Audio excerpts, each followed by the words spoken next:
ஓம் சாந்தி. கர்மத்தின் ஆழமான விளைவுகளை பற்றி பாபா எந்தெந்த முரளியில் எப்படி சொல்லியிருக்காங்கன்னு பார்க்கலாம். 24/3/9 சொல்லியிருக்கிறாங்க, தந்தையின் 3 உருவங்களை நினைவில் வைத்திருக்கிறீர்கள், அப்பா, டீச்சர் மற்றும் சத்குரு. அதே போல் தனது 3 உருவங்களையும் நினைவில் கொள்ளுங்கள். பிராமணன், பரிஸ்தா, தேவதை. சில நேரம் பிராமண ஆடை அணியுங்கள், சில நேரம் பரிஸ்தா ஆடை அணியுங்கள், சில நேரம் தேவதை ஆடை அணியுங்கள். தாம் இந்த 3 உருவங்களிலும் முக்காலம் அறிந்த இருக்கையில் அமர்ந்து சாட்சியாக இருந்து ஒவ்வொரு காரியத்தையும் செய்து கொண்டே இருங்கள். எப்போதும் பாபாவோடு இருங்கள். தனியாக இருக்கக்கூடாது, கூடவே இருக்க வேண்டும். அப்போதுதான் கூடவே போக முடியும். அவ்வப்போது இருந்தால் கூடவே எப்படி போவீர்கள்? பிரியம் இருப்பவர் பிரியமானவரை ஒருபோதும் மறக்க முடியாது. நாள் முழுவதும் இந்த பயிற்சி செய்து கொண்டே இருங்கள். அதாவது இப்போது பிராமணன், இப்போது பரிஸ்தா, இப்போது தேவதை. அப்புறம் பாபா 27/11/87 முரளியில் சொல்லியிருக்கிறாங்க, எந்த செயலை பல முறை செய்து இருக்கிறீர்களோ அதை திரும்ப திரும்ப செய்வது எளிதாக இருக்கிறது. சில நேரம் ஏதாவது புதிய செயலை செய்வதாக இருந்தால் அது முதலில் கடினமாக இருக்கிறது. ஆனால் செய்து முடித்த பிறகு அந்த கடின செயல் எளிதாக தோன்றுகிறது. எனவே நீங்கள் எல்லோரும் ஒரு முறை வெற்றி பெற்றவர்கள் அல்ல, பல முறை வெற்றி பெற்றவர்கள். பலமுறை வெற்றி பெற்றவர்கள் என்றால் எப்போதும் எளிதில் வெற்றியை அனுபவம் செய்யக்கூடியவர்கள். இந்த எல்லா செயல்களும் முடிந்து இருக்கிறது. ஒவ்வொரு அடியிலும் வெற்றி ஏற்கனவே இருக்கிறது. நடக்குமா இல்லையா என்ற எண்ணமே வரக்கூடாதுன்னு சொல்லியிருக்காங்க. அப்பா 22/11/87 முரளியில் சொல்லியிருக்கிறாங்க, தைரியமுடைய குழந்தைகளுக்கு இறைவன் உதவி செய்கிறார் என்ற ரகசியத்தை மறந்து விடுகிறீர்கள். இது இந்த நாடகத்தின் ஆழமான கர்ம விதியாக இருக்கிறது. தைரியமுடைய குழந்தைகளுக்கு இறைவன் உதவுகிறார் என்ற விதி சட்டத்தில் இல்லாது இருக்குமானால் எல்லோரும் உலகிற்கு ராஜாவாக மாறிவிடுவீர்கள். ஒரே நேரத்தில் எல்லோரும் சிம்மாசனத்தில் அமர்வீர்களா என்ன? வரிசைப்படி வருவதற்கான சட்டம் இந்த விதியின் காரணத்தாலேயே உருவாகி இருக்கிறது. இல்லை என்றால் பிரம்மாவை முதல் எண்ணில் ஏன் கொண்டு வந்தீர்கள்? நான் அப்படி ஆக முடியுமே என எல்லோரும் பாபாவிடம் குறை சொல்வீர்கள். எனவே இந்த ஈஸ்வரிய சட்டம் நாடகப்படி உருவாக்கப்பட்டு இருக்கிறது.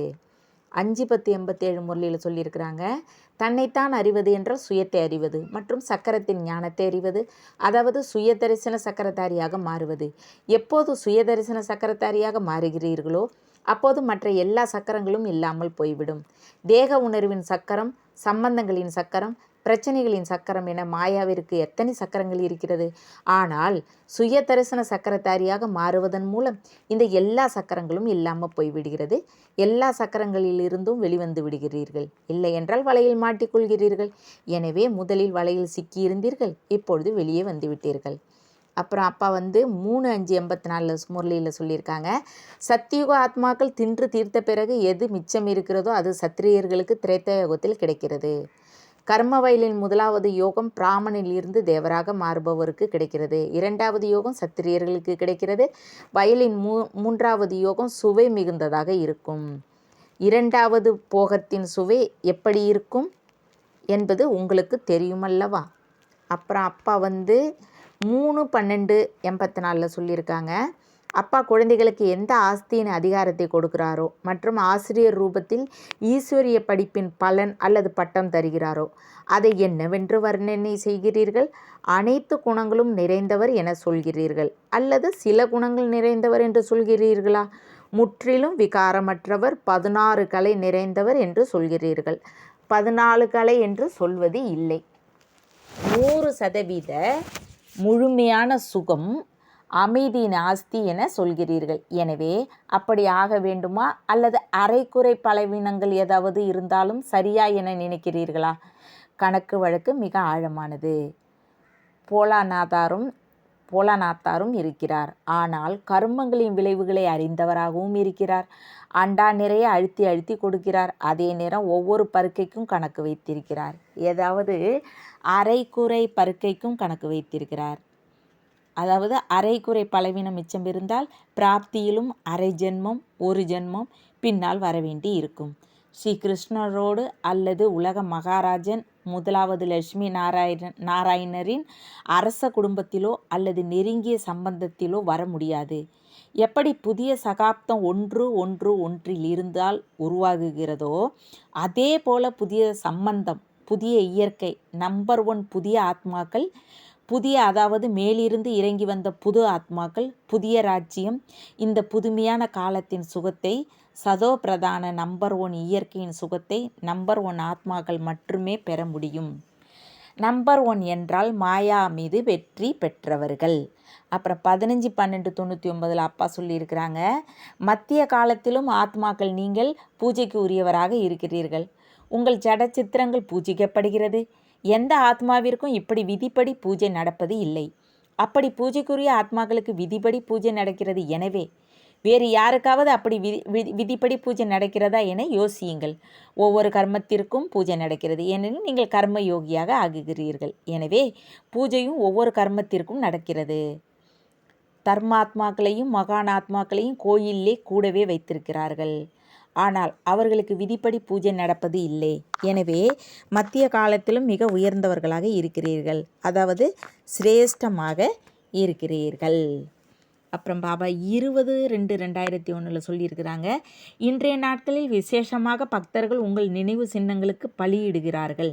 நீங்கள் எல்லோரும் மனம் சொல் செயலால் பாபாவின் முன் சமர்ப்பணமாகிறீர்கள். அதன் நினைவாக பக்தர்கள் தம்மை பலியிடுவதில்லை, ஆடுகளை பலியிடுகிறார்கள். வேறு எதுவும் கிடைக்கவில்லையா? ஆடு மட்டும்தான் கிடைத்ததா என்ன? அதன் ரகசியத்தையும் அறிந்திருக்கிறீர்கள். ஏனென்றால் தேக அபிமானத்திற்கு அனைத்திலும் பெரிய காரணமாக இருப்பது நான் என்ற உணர்வு. எப்போது இந்த நான் என்பதை அர்ப்பணித்து விடுகிறீர்களோ அப்போது பிராமணன் ஆகிறீர்கள். அப்புறம் பாபா 7/4/9 சொல்லியிருக்காங்க, திடீரென எது வேண்டுமானாலும் நடக்கலாம் என பாப்தாதா முதலிலேயே சொல்லியிருக்கிறார். எனவே செய்தி சொல்வதற்கும் தனது முன்னேற்றத்திற்கும் உடனே என்பது இருக்க வேண்டும்.